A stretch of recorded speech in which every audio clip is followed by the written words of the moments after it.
Hello there, welcome back to Garage Music, where today, bit of a different video. Rather than focusing on one guitar, we're going to talk about a type of guitars. Relic guitars, distressed guitars, road-worn guitars. A bit like this one.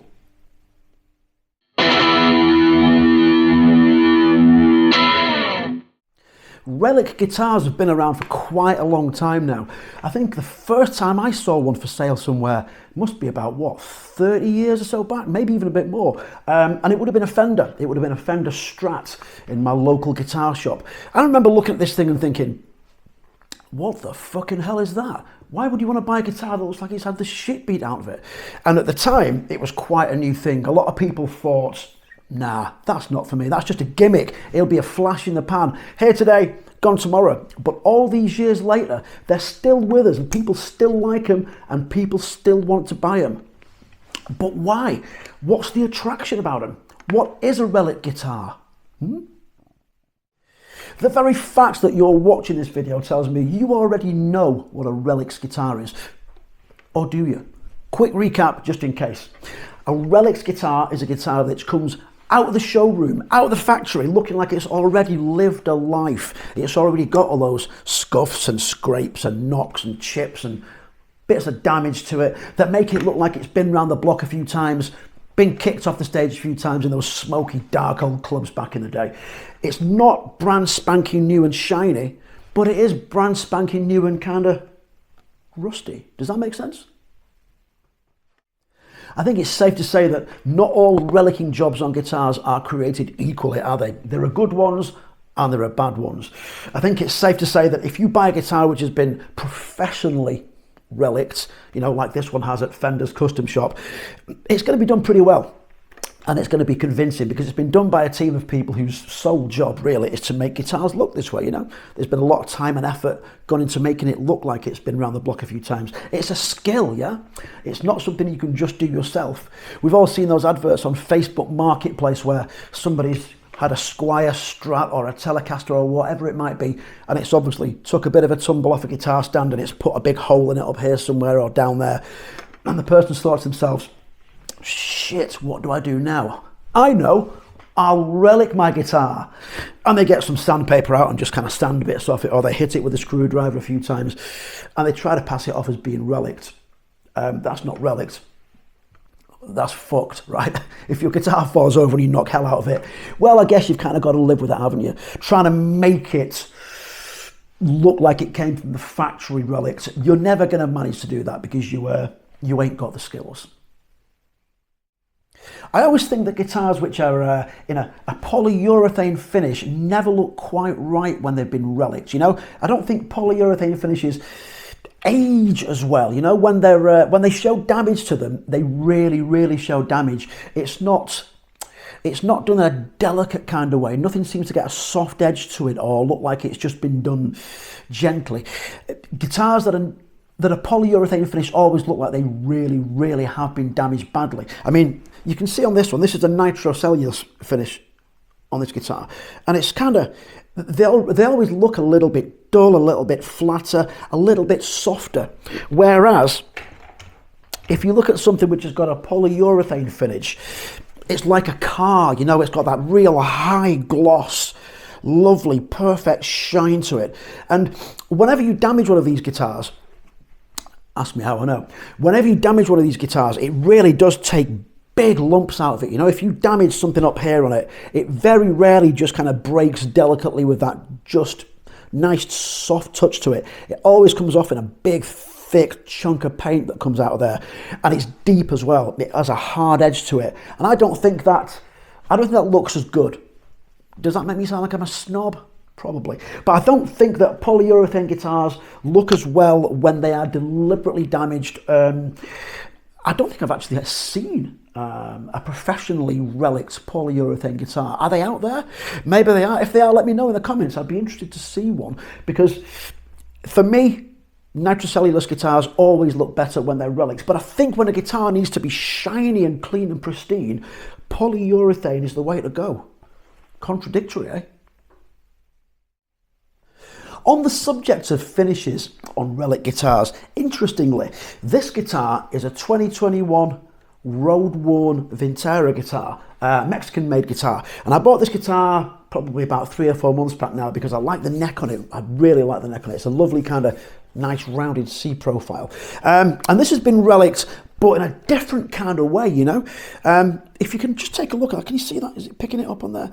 The damage to this guitar is, you can see there's some kind of nice checking on there and some nice little kind of dings and marks on it. But interestingly, if you look on the bout of the guitar there, where it's been worn away, there's like a really soft lacquer that's been put over the top of it. And that's more apparent when you look on the back. You see that thing on there, that little lump out the back of it there? I'm trying to catch the light on it so you can see it. The lacquer has really, it's been applied over the top of it. That's strange, isn't it? Because if this was meant to be an original guitar that had been relicked and used and it was trying to pass itself off as something from the 50s or 60s, obviously that wouldn't be the case. So is it now that when you buy a relics guitar, it's being aged and damaged deliberately to look the part, but then, strangely, given a lacquer over the top to protect it? That's a bit weird, isn't it? What do you think? As guitar players, why do we buy into this whole world of guitars that are looking older than they are? Why do we think that a guitar which has got some age to it and some damage to it and some history is better than a nice new one? After all, would you do that with a car? Would you think, you know, I'm going to buy myself a brand new car straight out the factory and the more beat up it is, the better it looks? Don't know, I don't think you'd do that. But at the same time, if you go to a car show somewhere and you see an old car which is, you know, kind of beat up and it's been, it's rat rodding, isn't it? Where a car kind of gets made to look a lot older and a lot more beat up than it is, but underneath it's kind of nice and shiny, they'll have a great engine in there. They're cool as well, aren't they? Is that what it's like? Is it a similar sort of thing?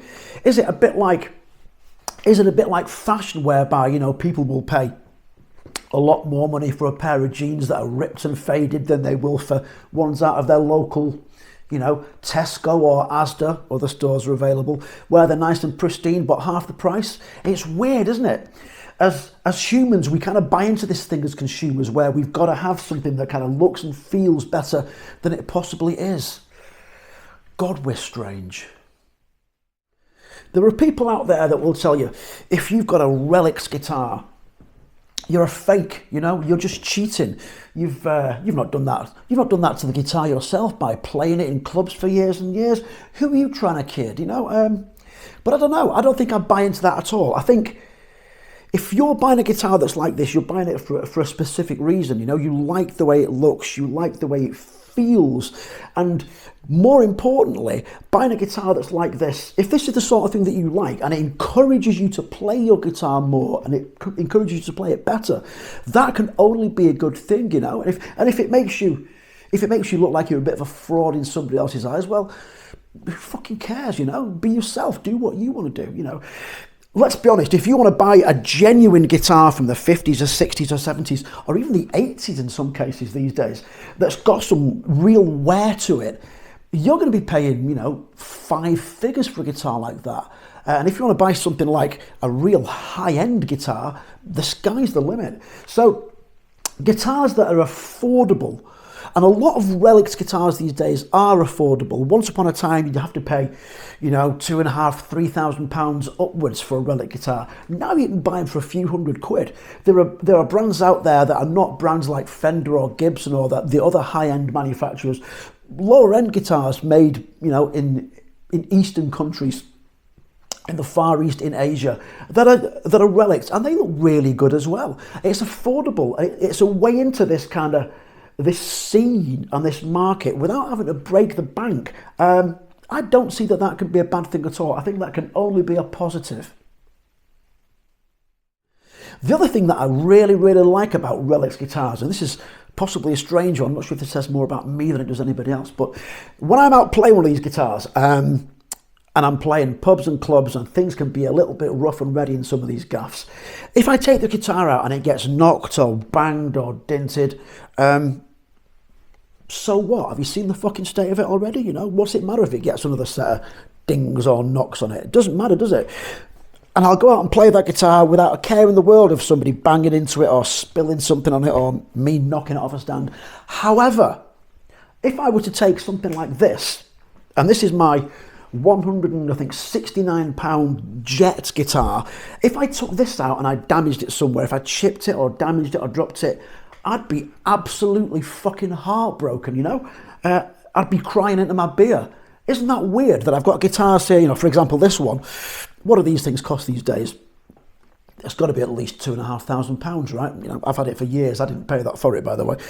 So I'd take that out and knock it about and damage it and scratch it without a care in the world. But this, which is a fraction of the price, if I damage it, I'm going to be really upset. So personally speaking, I think road-worn guitars, Relic guitars, are a good thing. I really like them. I love the aesthetics of them. I like the work that's gone into them. I like pretty much everything about them, really. I even like the way they play, because I tend to find that the necks have had a little bit of, you know, work done to them to make them a little bit more playable and a little bit more smooth. I like them a lot. You know, once upon a time, when you were a musician and you had your guitar, it was just a tool, wasn't it? It was just a thing that you used to get the job done, to earn your money, to pay the bills. But these days, it really isn't just like that. You buy your guitar, and it's still a tool, don't get me wrong. It's still there to, you know, to do its job and earn you money. But I hesitate to say it's an accessory, it's a fashion accessory, but it's more of an expression of who you are these days, isn't it, you know? If you're old and beat up yourself like I am, look at my face, then an old beat up guitar kind of fits with your profile, doesn't it, right? It makes sense. So if you're out there and you've got a bit of a chip on your shoulder and you see somebody playing a Relic guitar and you go, huh, you shouldn't be playing that, you don't deserve that guitar, go and buy one and earn your stripes and do the damage yourself. Listen, man, give your head a wobble, right? Stop it. Be nice. Take it easy. There's no need to be like that anymore. In the world these days, there's space for everybody.